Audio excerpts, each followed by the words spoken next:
So as a good practicing Christian, you wouldn't go to a seance. And it would probably be safe to say that you wouldn't play with a Ouija board, right?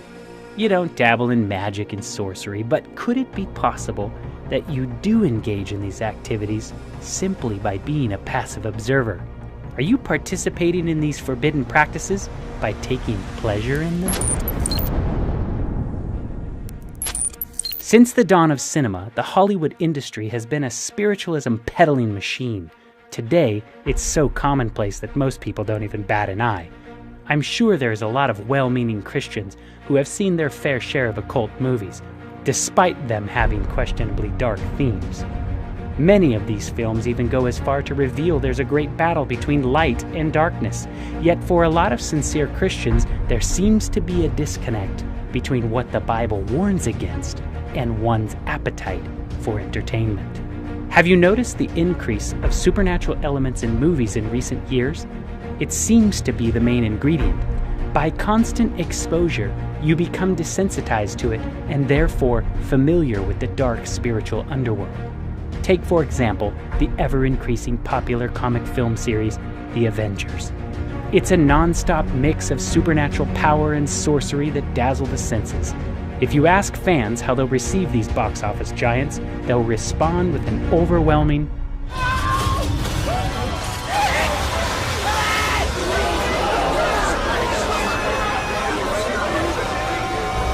The movie creators have planned for years how to bring their stories together with one goal: to battle a supervillain named Thanos.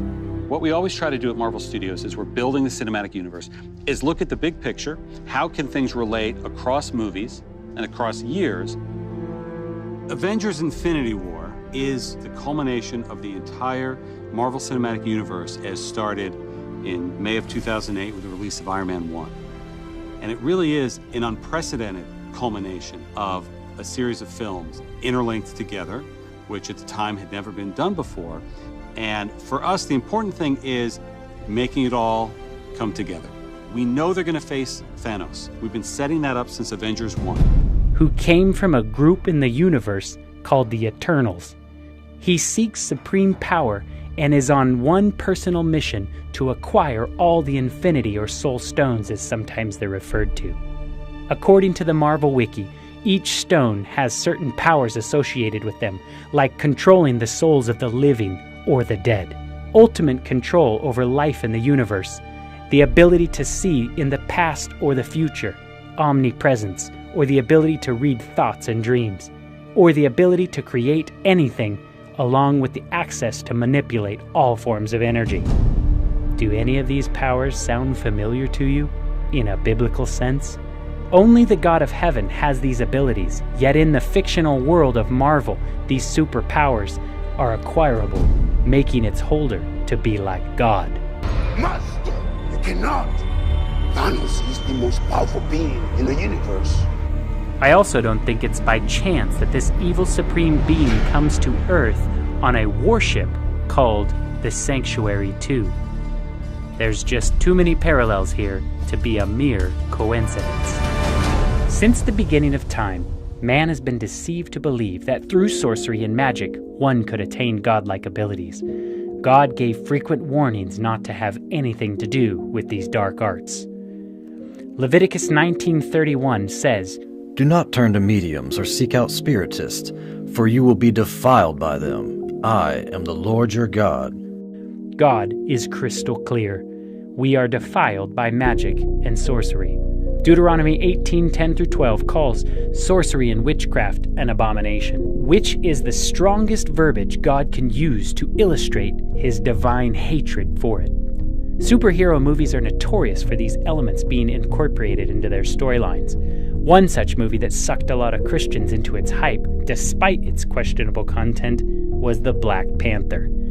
The movie glorified all kinds of pagan worship, with the main characters displaying the practice of juju, a spiritual belief system that incorporates objects such as amulets and spells in a religious practice, basically witchcraft.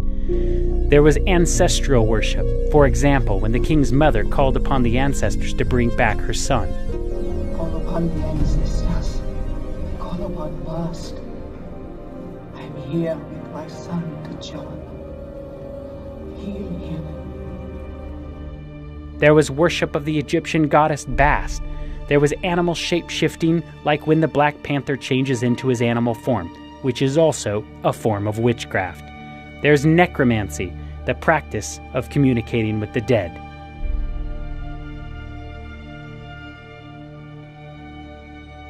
In the days of ancient Israel, these practices were so despised they were worthy of death. The Bible has very strong language to warn against these practices. Leviticus 20 verse 6 says, And the soul that turneth after such as have familiar spirits, and after wizards, to go a-whoring after them, I will even set my face against that soul, and I will cut him off from among his people. No Christian wants to think that God would set his face against our souls. Those are pretty harsh consequences for engaging in such practices.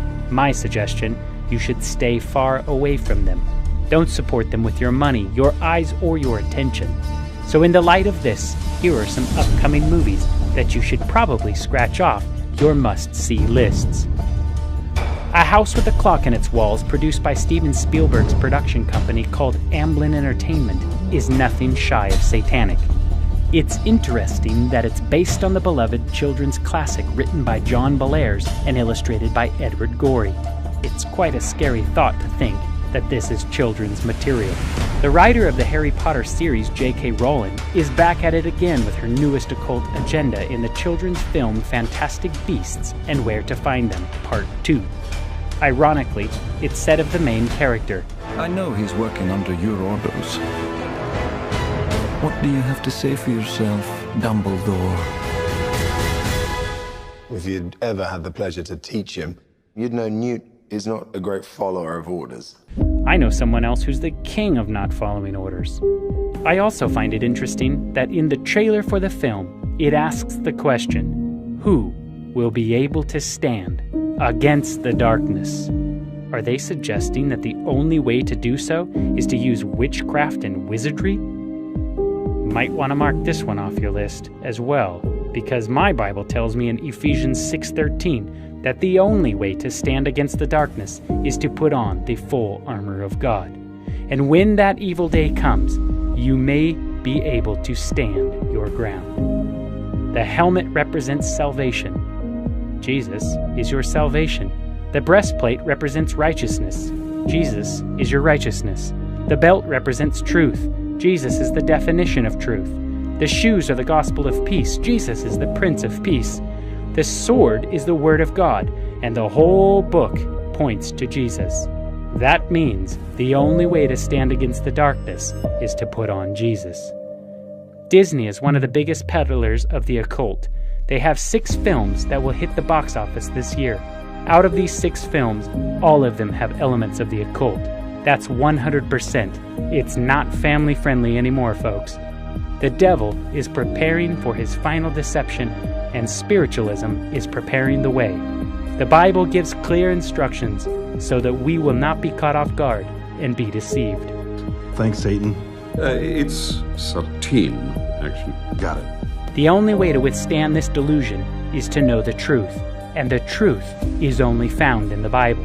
You must not only hear what it says, but you must become a doer of the word. If it warns you against engaging in spiritualism, then it would be wise to heed its advice. 2 Thessalonians chapter 2, verse 9 says, Even him whose coming is after the working of Satan with all power and signs and lying wonders, and with all deceivableness and unrighteousness in them that perish, because they received not the love of the truth, that they might be saved. And for this cause God shall send them a strong delusion, that they should believe a lie, that they all might be damned who believed not the truth, but had pleasure in unrighteousness. Movies are powerful. They influence the viewer and leave a lasting impression upon the mind. 1 Timothy 4 describes a group of people that once had the faith but left it because of seducing spirits. Don't fall prey to Satan's devices. If it has spiritualism or the occult in the films, don't watch them. The world is getting darker, and it's only by the true light, which is Jesus, not the occult, will guide us through these trying times. I leave you with this thought from the Apostle John. John 3:19 says, "And this is condemnation, that light has come into the world, and men love darkness rather than light, because their deeds were evil." Hey everybody, thanks for checking out our video. You know, we designed these LEDs to help you think about the spiritual impact that some of these films have upon your life. If you like this kind of content, you know, hit the subscribe button below. If you want to help us produce more of this content, then check out our Patreon page. We've got a lot of cool perks there. And also, if you liked any of the B-roll clips, we got them from videomission.com. It's a cool new website where you actually can get some neat biblical reenactment footage, super cost effective. Links in the description below. Check it out.